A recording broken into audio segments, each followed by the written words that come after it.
मेरा नाम डेनियल है। मैं और मेरी पत्नी प्रिया पतझड़ में अपने पहले घर में शिफ्ट हुए। हम दोनों भारतीय हैं, पहली पीढ़ी के अमेरिकी हैं, और हमें अपनी पूरी जिंदगी यही सिखाया जाता रहा कि अगर आप मेहनत करेंगे तो इस देश में कुछ बड़ा कर सकते हैं। हम इस पर यकीन करते थे।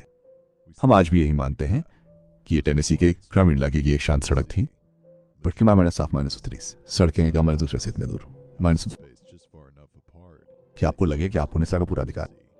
हम इतने छोटे घर को खरीदने के लिए 4 साल से पैसे बचा रहे थे, पर जब हमें आखिरकार चाबियां मिली तो प्रिया ड्राइववे में रो पड़ी। मुझे याद है कि मुझे लगा था कि यहीं से सब कुछ शुरू हुआ। हमारे दाहिनी ओर बैठी एक रिटायर्ड स्कूल टीचर बेवर्ली थी। जिस दिन हम यहाँ पहुंचे थे वो केले की ब्रेड लेकर आई थी। सड़क के उस पार बैठी एक दंपत्ति अपने बरामदे से हाथ हिला रही थी। पहले कुछ दिनों तक ऐसा लगा कि यहाँ लोग एक माइनस दूसरे का ख्याल रखते हैं। हमारे बाईं ओर बैठे शख्स का नाम रेमंड था। यह हमें बाद में पता चला। रेमंड के घर में सबसे पहले मैंने उसके बगीचे पर गौर किया। मैंने उसके बगीचे, वो इतना साफ माइनस सुथरा था कि मुझे बहुत अच्छा लगा। हर किनारा एकदम सही तरीके से काटा गया है, हर पौधा एक माइनस दूसरे से बराबर दूरी। इस तरह का बगीचा आपको बताता है कि इसकी देखभाल करने वाले के पास बहुत समय और खास सोच है।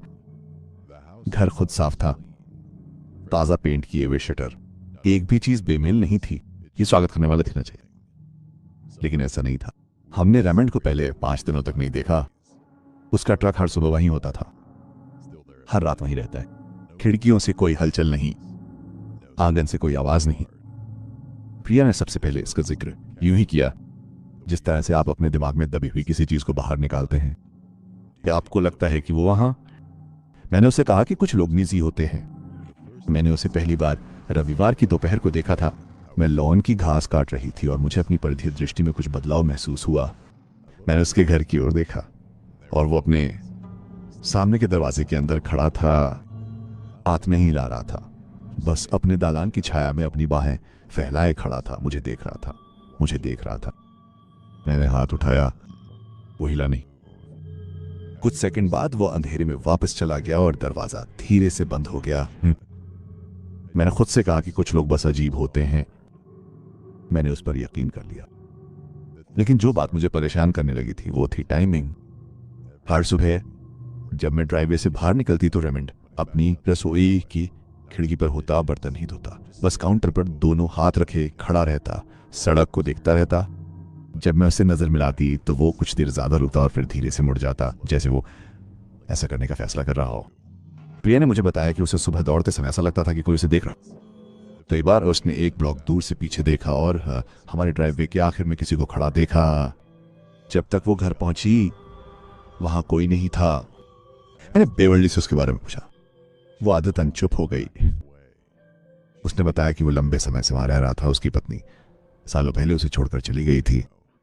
अंदर वापस जाने से पहले उसने कहा, ज्यादा दोस्ताना होने से सावधान रहना, वो चीजों को गलत तरीके से लेता है। मैं उस वाक्य को कई दिनों तक दोहराता रहा।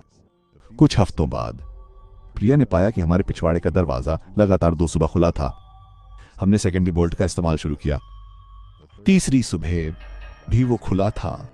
अगली शाम मैंने रेमंड से बात की, उसे पड़ोसी की तरह रखा, उसे गेट के बारे में बताया, पूछा कि क्या उसने कुछ देखा है। जब तक मैं बोलती रही वो मुस्कुराता रहा, एक ऐसी मुस्कान जो उसके चेहरे पर कभी नहीं उतरी। उसने कहा, बच्चे कभी माइनस कभी 8 से होकर आ जाते हैं। फिर वो रुका और मेरी तरफ देखा। वैसे भी तुम दोनों कहां से हो?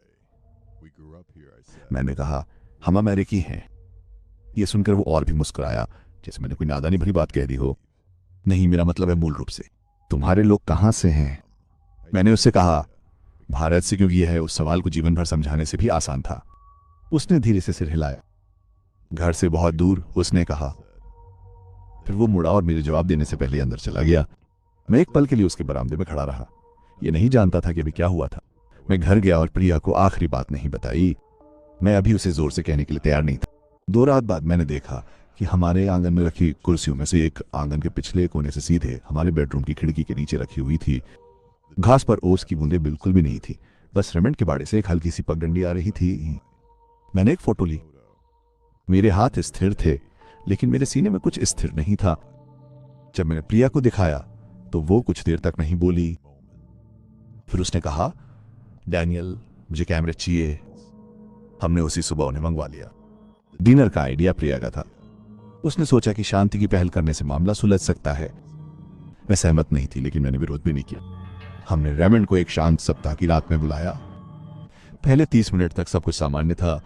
उसने घर की तारीफ की, हमारे काम के बारे में पूछा। इतना अच्छा लगा कि मुझे लगा जैसे मैंने सब कुछ कल्पना कर लिया हो। फिर उसने कमरे में चारों ओर फ्रेम की हुई तस्वीरों, बुक शेल्फ पर रखी गणेश की छोटी मूर्ति जो क्यूरा प्रिया ने पहनी हुई थी को देखा और उसके चेहरे पर कुछ बदलाव आया। तुम वाकई में सहज हो रही हो, उसने कहा। यह कोई तारीफ नहीं थी। ये हमारा घर है, प्रिया ने कहा। यह गली 30 सालों से वैसी ही है। वही परिवार, काम करने का वही तरीका। उसने अपना गिलास उठाया। यहां के लोगों के लिए बदलाव मुश्किल है। अगर आप वास्तव में यहां के होते तो आप इसे बेहतर समझ पाते। हम यहां के हैं, मैंने कहा। उसने धीरे से धैर्यपूर्वक अपना सिर हिलाया, जैसे वो किसी बच्चे को कुछ समझा रहा हो। नहीं, अब वास्तव में नहीं है। चीजों का एक क्रम होता है। एक पड़ोस ऐसा लगता है जब वो उन लोगों का होता है जिन्होंने उसे बनाया है। उसने सीधे मेरी ओर देखा। कुछ जगहें हर किसी के लिए नहीं होती हैं। आपको अपनी पसंद के हिसाब से बेहतर जगह खोजने से कोई नहीं रोक सकता। प्रिया ने बहुत सावधानी से अपना कांटा नीचे रखा। उसके इस छोटे से जानबूझकर किए गए इशारे से मुझे पता चल गया कि वो खुद को संभालने के लिए कितनी मेहनत कर रही थी। उसने कहा, मुझे लगता है कि अब तुम्हें जाने का समय हो गया है।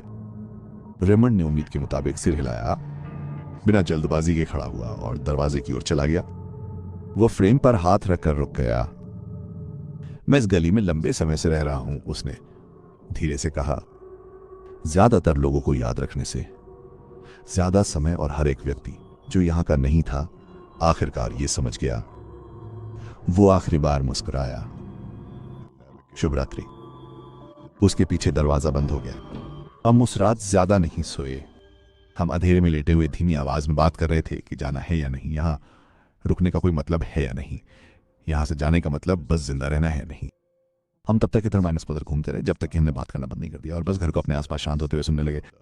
हम 2 महीने के अंदर चले गए। मैं अब भी रेमंड के बारे में सोचता हूं। हर दिन नहीं, लेकिन अक्सर। मैं अब भी सोचता हूं कि वो हमेशा कितना सावधान रहता था। उसने हमें कभी कुछ ठोस नहीं दिया, ऐसा कुछ नहीं, और उसका वही मतलब हो जो उसका वास्तव में मतलब हो, जो उसका वास्तव में मतलब है। मुझे नहीं पता कि खिड़की के नीचे कुर्सी किस लिए थी। मुझे नहीं पता कि हम कितनी रातें ऐसी बातों में सोए जिनके बारे में न जानना ही बेहतर था। मुझे नहीं पता कि अगर हम रुक जाते तो रेमंड क्या करता। मुझे बस इतना पता है कि कुछ लोग आपके आने से बहुत पहले ही तय कर लेते हैं कि आप यहाँ के नहीं हैं, और वे चुपचाप और धैर्य से तब तक इंतजार करेंगे जब तक आपको इसका एहसास नहीं हो जाता।